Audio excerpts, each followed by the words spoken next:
Իրանի շուրջ կրքերը չեն հանդարտվում, ԱՄՆ նախագահ Դոնալդ Թրամփը շարունակում է սպառնալ Իսլամական Հանրապետությանը։ Միացյալ Նահանգները տարածաշրջանում տեղակայել է USS Աբրահամ Լինկոլն ավիակիրը, իսկ Իրանը երկօրյա ռազմածովային զորավարժություններ է սկսել։ Իրանագետ Արմեն Վարդանյանի խոսքով այս գործընթացում սպասվում է մի քանի սցենար։ Ռազմական հարված Իրանին կամ գործարքի կնքում, ինչպես Թրամփն է ասում, խաղաղ ճանապարհով, բանակցությունների միջոցով հարցի լուծում, չնայած կողմերը դեռևս այսպես շատ զգուշ հայտարարություններ են անում, բայց չի բացառում, որ հենց այս ռազմական ճանապարհով էլ փորձեն լուծել, որովհետև այն պահանջները, որ դրել են Իրանի առջև,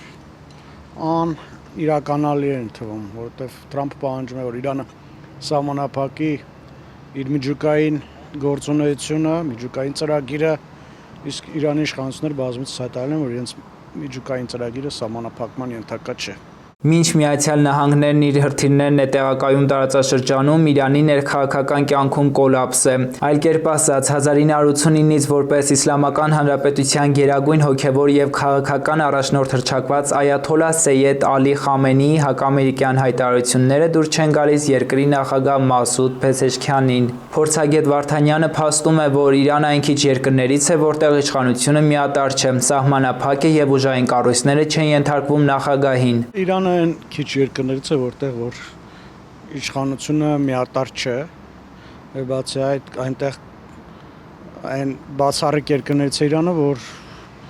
երկրի իշխանությունը, իրական իշխանությունը գտնում է գերագույն առաջնորդի ձեռքում, այլ ոչ նախագահի։ Նախագահի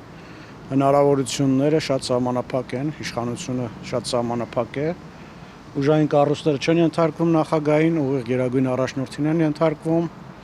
եւ շատ են լինում դեպքեր, որ նույնիսկ նախագահի նշանակած պաշտոնյաներին Իրանի մեջլիսը իպեշպետ է ենթարկում, ասենք նախարարներին եւ այլ պաշտոնյաներին, պես որ իրական իշխանությունը Իրանում գերագույն առաջնորդի ձեռքում է, ոչ թե նախագահի։ Ռազմական բախման էսկալացիայի ռիսկերից զատ կողմերը փորձում են գտնել բանակցության նոր ուղիներ, թե ով ինչ շահ եւ առաջարկներ կստանա ցույց կտա ժամանակը։ Փորձագետը նշում է, բախման վտանգը գերտերությունների միջև 50-50 է։ 50-50 է հավանականությունը, որտեղ անցած տարվա հունիսին ոնց որ թե ռազմական սցենարը գործարկեցին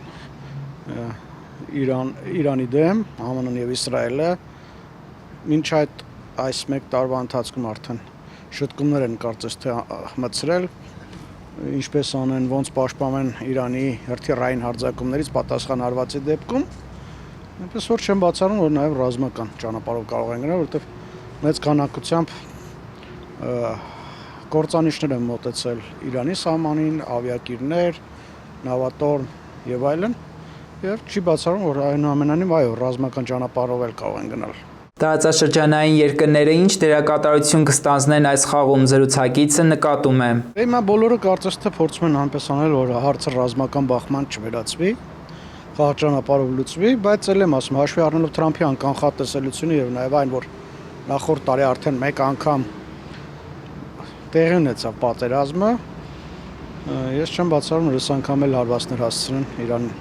Ինչի է ձգտում Միացյալ Նահանգները այս ռազմական քայլերով եւ ինչ արդյունքների սպասել, միջազգային լրահոսը գրում է. ԱՄՆ-ի գերնպատակն է Իրանը չվերահսկի միջուկային ծրագրերը, որոնք կարող են ստեղծել միջուկային զենք։ Իսլամական երկրի արձագանքը եւս չի ուշանում։ Ցույց տալով իր անկախության դիրքը, Իրանը կշարունակի հարստացնել ուրանը, համաձայնություն լինի, թե ոչ։ Իսկ իրանագետի կարծիքով Միացյալ Նահանգների պահանջները չեն սահմանափակվում մի քանիսով։ Հիմնական պահանջները հետեւյալն են. Իրանը պետք է երկրից դուրս անի հարստացված ուրանը 60%-ի չափով, դա այն սահմանն է, որը որ հնարավորություն է տալիս միջուկային զենք ստեղծել։ Այդ ուրանը պետք է դուրս անվի երկրի տարածքից, Իրանը պետք է հրաժարվի իր պրոքսիներին աջակցելուց, խոսքը Համասի, Հեզբոլլահի, Եմենի հութիների մասին է։ Իրանը պետք է իր միջուկային օբյեկտները դնի լիակատար վերահսկողության ներքո ՄԱԳԱՏԵ-ի եւ այլն, հիմնական այս մի քանի պայմաններն են,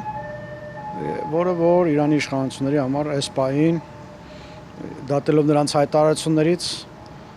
անիրագործելի է։